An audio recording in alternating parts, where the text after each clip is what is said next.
to Elethelion's very first Play With Me video. Today I'm going to be playing Borderlands 3. You can see that this is my dude Flak, looking pretty cool over here. This is my second playthrough. I am in true Vault Hunter mode, which is why you'll see that he is currently level 46. I'm on chapter 3 technically of the story, doing the cult following, but I'm trying to get through the side missions first, and the reason I'm not starting from the very beginning is because I didn't actually have a setup when I wanted to restart this game. But the reason why I picked this game back up is because I am working on a boss melt build for Flak. So I'm trying to finish this part of his tree. The green part I already have finished for the most part, and I haven't touched the blue side at all. But this build is focusing on never-ending ammo, critical hit damage, and using the cloak ability to get constant critical hits. So I'm just trying to play through the game, get this all figured out. And if you can hear scratching in the background, that is my dog, because he does not actually leave my side now that I've been in quarantine with him for the past like month and a half. He's not used to being alone anymore, which is kind of not good, but that's what we're gonna do. So right now I'm doing the quest Skag Dog Days. So I'm just gonna go try to find the cacti. I think I actually have to have a certain gun equipped, if I remember correctly. Is it a quest gun? Let me see. Yeah, I have to have this thing equipped. Man. Okay, it does not do that much damage. I think I have to equip it for this mission, so we're just gonna play around with it, I guess. So it has rifle mode, and it has grenade launcher mode, which is the best mode in my opinion when it comes to breaking down these cacti. So if you haven't played the game before, this particular mission, I am trying to find cactus pieces, like skag cactuses, I think, so that this guy who's having me find them can make skag dogs. It's really interesting.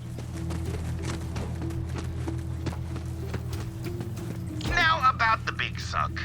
Its secondary function is what we call in the biz splash damage. You know, like ground slams and grenades. Anyway, that means it'll knock those succulents right off. Try it. Don't hold back! Oh, it won't. I have to pick them all up? Okay. And there are... This does not do that much damage. Seems wrong, but I might as well try it. Grab this gag.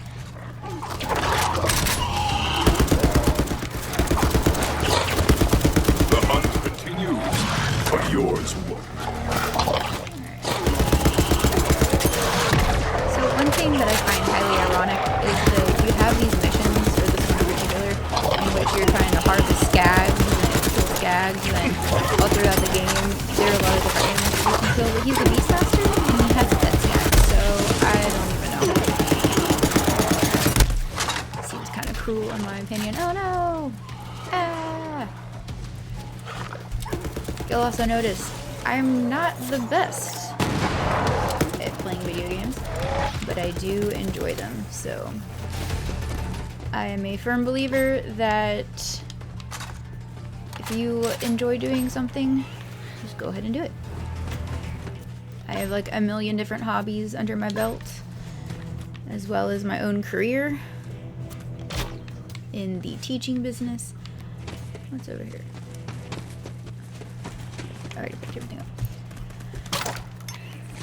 But I've always wanted to give a go at streaming and making game content and all of that fun stuff. So here I am. Right now I think I'm just gonna stick, oh there it is. I think I'm just gonna stick to YouTube videos.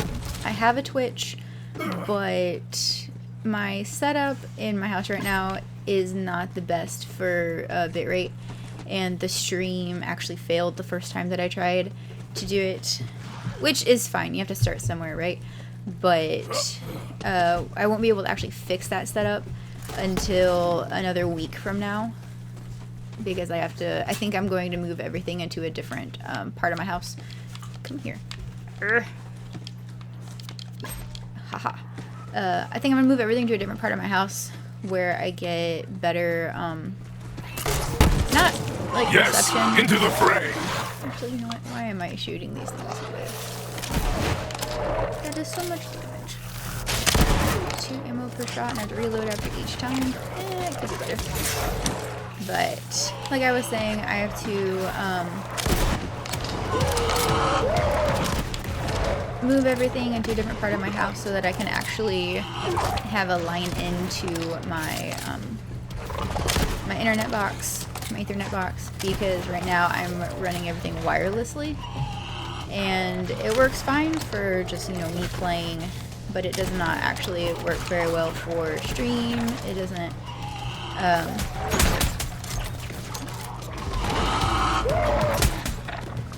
actually, I could just do this.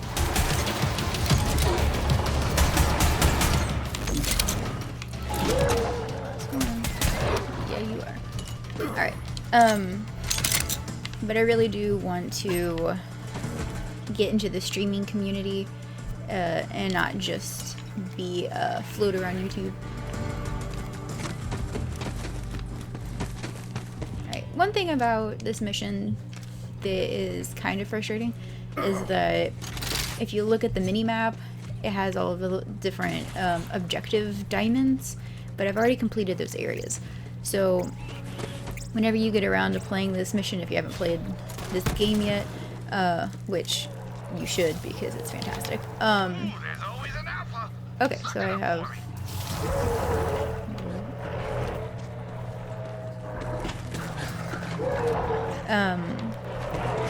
this mission in particular could be a little confusing because the areas themselves don't clear out until you're done picking up everything. So...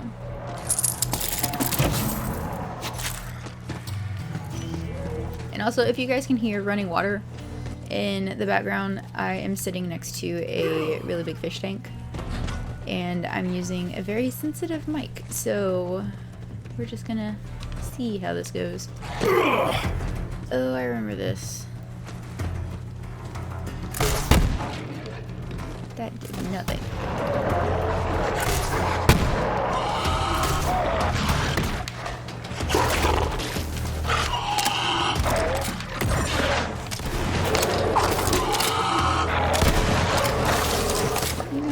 Since I'm technically done with, technically done with the mission, if I can just put my gun back on, that would be nice.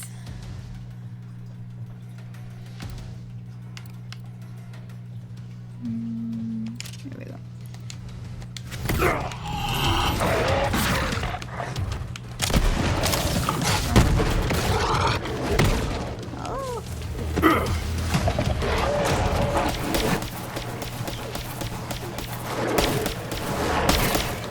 No interest in cooking flesh. A chef's life is not. Well, being a chef ain't for everybody. Now go grab that skag meat. There we go. See, that was so much better with my own gun. My succulents, which means in chef code that they must die. Gotta be a big chef. Go kill 'em. Oh, it's all coming together. I'll make my spatula-wielding rival pay for what he's done. But first, we'll make my new rival mincemeat pay. Listen, a chef's life is half revenge killings. It's a thing. Good find, beast. My inventory is full. How did that happen? Oh, give me a second. Let me drop some junk. Usually the white ones don't get you that much money, so bye-bye. Sometimes you can find a pretty good white weapon that has surprisingly robust stats, but I'm not that I'm not a big fan of them. It's just usually it'll have like really good damage, but it won't have a very good accuracy or anything like that. So, and all these, you guys already saw. My guy right here does 1,010 damage. He's not a legendary. He's actually it's not a legendary. It's stronger than the legendary that I had equipped up until yesterday. But guys, yesterday whenever I was playing, I'd only been playing for like an hour, and I found 5 legendary guns. And I don't know if it's because I haven't played the game in a long time and it's gone through a couple of updates and some patches, or if it's because I'm in true Vault Hunter mode, but it was kind of cool and kind of alarming that I found 5 legendaries, because my first playthrough, it was really hard to find legendaries. I do remember that. It was frustratingly hard to find some legendaries. You had to fight the legendary beasts, and you had to usually you had to fight bosses in order to get legendaries. But yesterday when I was playing, I literally found 3 legendaries just from opening like red chests in the world. So that is actually kind of cool, kind of interesting. What is this? I'll take it. I might be able to use that. And I'm going the right way. I think I have to... Alright, watch out for mincemeat skags. Truffle munch and butt munch. They will munch anything, including you. I don't want to... I hate fighting the little skags, or the skag pups, or whatever they're called, because they whine like actual dogs whenever you shoot them, and whenever you like they actually whine like living dogs whenever you hit them, and whenever you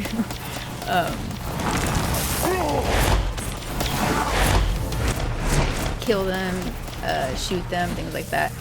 Big ones don't do it, thankfully, but the little itty bitty ones are like woo, woo, woo, every time you hit them, and it makes me sad because I am an animal lover, and I know these are fake. Ooh, these aren't real.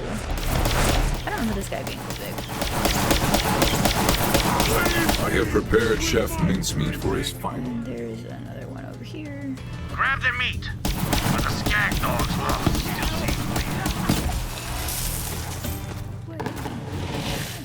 One thing I have noticed about playing true Vault Hunter mode is that the bandits actually have really cool guns with really cool effects to them. A lot of them use a lot of splash damage weapons, so it can make things a little difficult if you're used to them just hitting you with like normal bullets, and then maybe at the end, towards the end of the game, they'll hit you with like some cryo. But this one, almost all of the bandits that I have fought against have used really cool, really special guns. They don't actually drop for you the way that you would think they would. So they drop regular guns, as you can see, but like for example, this one doesn't have any of the splash damage that it was that I was receiving from being hit by it.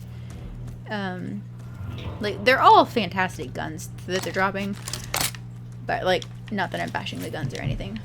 It's just whenever you're fighting them, it's obvious that that is definitely a step up from whenever you were fighting them the first time around, which is as it should be. Skags and I'll be able to advertise. Because if it was the exact same, I'd get bored very fast.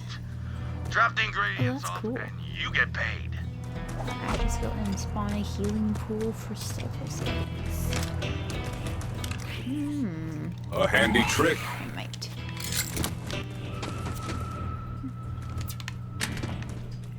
I don't need a SMG. The guns that I tend to use in this game, well, I guess it depends on the build that I'm doing. The first build that I had with Flak, it was just me focusing on him and the pets working together and doing damage together and helping each other out. It was predominantly the blue branch of the tree. But now that I'm doing a damage, like a mainly damage build, the guns that I'm using are different. So whenever I was playing with just the blue tier, or the blue branch, I used a lot of hand cannons and a lot of shotguns. I didn't really touch anything that spat out a lot of bullets because I didn't have anything that would preserve the bullet amount in the clip like I do now. But now that I'm focusing on damage and crit damage, I'm absolutely using all of the deep clip or big clip, long-lasting shots. So I think this right here is an Atlas. Let me see. Yeah, it's an Atlas. They have really big magazine sizes and a pretty good fire rate. The COV weapons also have pretty good stats. Let me see if I can just pull one up real quick. Like this is a handgun, for example, but it has pretty good fire rate. The only thing I don't like about the COV weapons is that, yes, they are insane with their damage, but they break. That's the thing about these guns. All the COV weapons are designed to break after you use them. So if you look down there at the bottom of the stat, it says about 34 shots to break. After 34 shots, the gun will actually just disappear. Or it might have like a little mini explosion or whatever effect that the gun has. But I find it very frustrating, especially if you're in the middle of a boss fight and you're kind of like relying on having a gun that is reliable. COV weapons, even though they do a lot of damage, unless you utilize a fresh gun for the boss fight, your gun may break in the middle and then you have to stop, re-equip. But it's doable. It's just also very frustrating. And also you can see that I'm just running across the map. I'm not a big fan of the vehicles in this game. I'm not a big fan of vehicles in any game, to be honest. I prefer to just walk, run everywhere. As soon as people taste my I like looking at the world, things like that. The only time that I actually use a vehicle is if I have to travel a very large distance and I have already explored everything, or if I'm required to use that mode of transportation. Usually I just run everywhere. I like it. My husband thinks it's stupid because every time we play together, I just start taking off across the map and he goes and gets a vehicle and he passes me. And the cool thing about this game is that if you line a vehicle up perfectly with like your character, he can actually like push you down the map. So that's how we play. I just start running and he'll come up behind me and just push my character wherever we need to go. So I'm going to spend this Guardian token really quick. These don't actually unlock until you finish the game the first time. So it's not like the other ones. But you do get stacking bonuses every time you replay. These stay the same and you just keep adding to them. And the more that you unlock, if you can see on the right hand side, you actually get goodies and different perks that you would not normally have. And you have the Enforcer, the Survivor, and the Hunter tiers. It's designed so that you can actually play the game however many times that you want and you're constantly getting better, which is what I absolutely love. So I'm looking, do I want critical damage or do I want action skill cooldown? I think I want action skill cooldown for now because I don't have that part of the tree unlocked yet. So as you can see, I am close to unlocking a weapon skin for this one and another weapon skin for this one. So you can't preview them. And then this one is a weapon skin. But these are actual, I guess inactive skills is what you would call them. Once you unlock them, they're always on, which is kind of nice. So anyway, I just finished that quick little mission right there. So I'm going to go ahead and just wrap that up for now. We just hit about 20 minutes, and I don't want these videos to be too long, so I will definitely be seeing you guys later. How did I have it? There we go. This is how I had it when you guys came in. So I'll see you guys later, and thanks so much for watching. Toodaloo.